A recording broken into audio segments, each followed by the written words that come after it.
আজ ২৯শে শ্রাবণ ১৪৩০ বঙ্গাব্দ। আপনাদের সকলকে স্বাগত জানাচ্ছি আমার আজকের এই ব্লগে।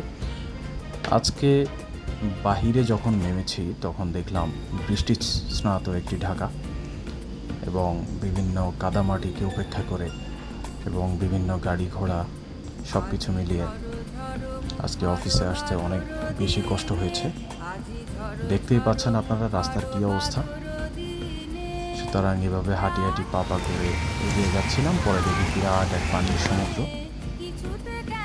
তারপর অনেক দূর হেঁটে অবশেষে আমি আমার গন্তব্যে আসলাম। বর্ষাকাল ভালো লাগে, কিন্তু এই ধরনের জলাবদ্ধতার জন্য বর্ষাকাল আসলে কাল হয়ে দাঁড়ায় আমাদের জন্য।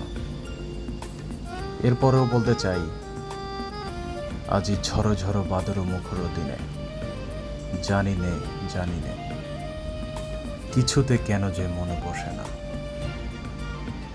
ধন্যবাদ সবাইকে।